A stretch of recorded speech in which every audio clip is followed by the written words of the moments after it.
Episode 1 was about spirit photography and the paranormal. It was kind of goofy.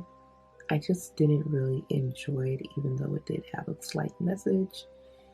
So, in comparison, which I'm rating scales 1 to 5, I'll have to give it a 1. Episode 2 had a story about a tunnel. It was hard to keep my interest.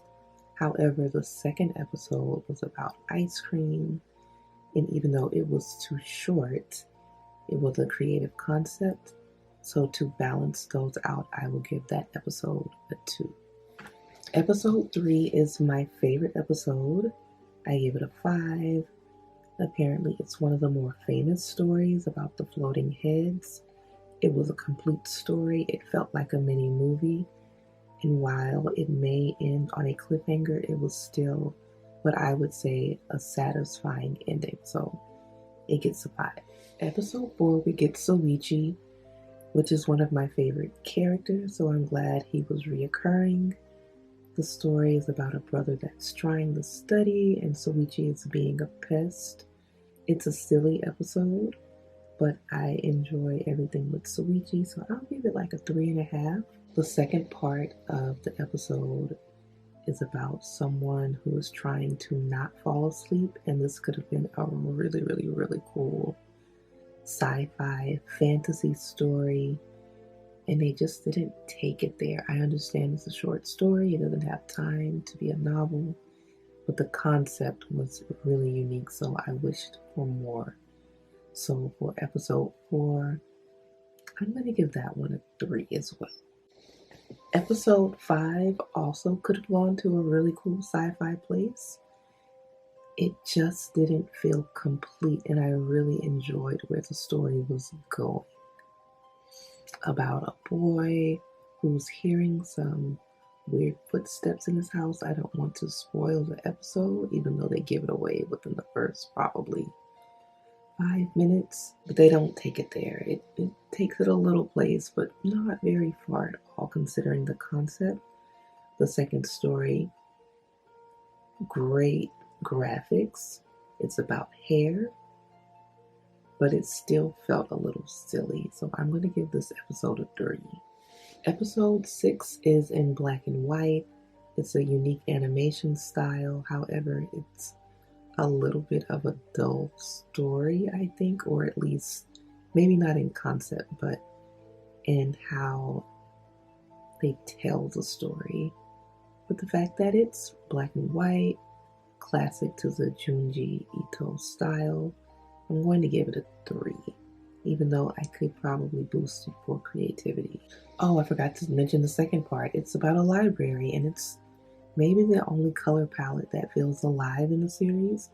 So I enjoyed seeing the beautiful library of a descent into madness, but I'll still give the overall episode a 3.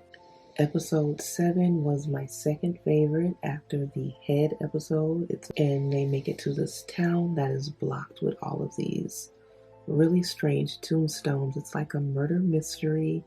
It's not that it's the scariest episode, but it's fleshed out. It's a complete story. It has an ending. And I enjoyed the unique graphics. Like when it gets to the close to the climax, I appreciate how everything looks. Episode 8 is about skin, and the skin had a really gross sound, even though the episode was peculiar. It was weird. It was very weird. But I overall enjoyed it. Yeah, actually, I did like this one pretty well. The payoff, I would say, is good. The second part, it was a scene, so that will bring the score of the overall episode down to a 3. I would give the first story a 4 and the second one a 2, even though it was a cool concept. But we're not rating just on concepts, but the execution. Episode 9, we get Tomi, a very famous figure, but I just didn't love the episode, even though there are some classic homages to what I remember of the other one. as far as what is actually going on with Tomi. This one as an episode, and it was about photography and a transfer student. Yeah, it's about school. It feels like a slice of life for a good bit of it. Just not that into it. So I'm going to give the Tomi episode a 2.5. Episode 10, some girls are in the woods. They meet some monks. Very unique concept. Very neat to look at. I think it could have gone much further. It ends on a total cliffhanger.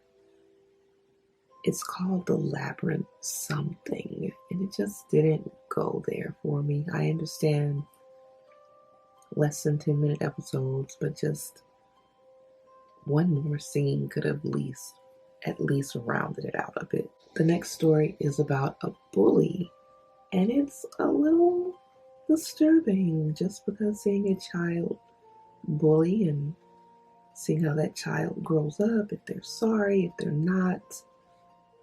How do people that do bad things, where do they get their start? I feel like that's kind of the essence of that story. And how do the people you bully get affected? So I'm going to give this episode an overall 3 for that. Episode 11 was about an alleyway. There were some paranormal factors. The story had an ending. Is it the creepiest story? No, but it's fleshed out. There's action, a little action. There's a point to everything. So it's going to rate a little high just for that. Second one is about an art teacher, which is super cool. I love art, but the episode was really silly. So overall, I'll give the episode a 3 just because of the silliness of the second story, bringing it down a little bit when the concept was actually really cool. And it did have some gross moments, but it felt more like comedy in some parts, unless that was the intention. Episode 12, we get a creepy caretaker for a girl. It's okay. It has ASMR vibes. The second story is about Suichi's family getting a cat, and he's, of course, terrible to it, and bad things start happening, but it's a Suichi story, so it gets a couple of bonus points. So I will give that episode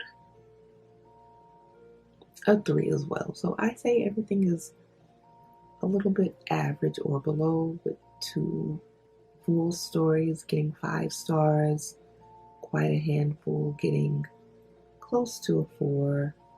I did take notes, but kind of just going by what I remember since I've seen them all recently. Not as good as the original series that I saw. Still makes me want to buy the mangas. But in the meantime, did you guys enjoy the series? I like that it was a good mix of types of stories. If you read it, are they a little more fleshed out, or do they end in the middle of scenes like in the show? Also, the intro and outro song were extremely good, and I listened to them almost every time because they were fitting, contrasting, and just sounded like good music. So I think I will be re-listening to the music, if not re-watching the story.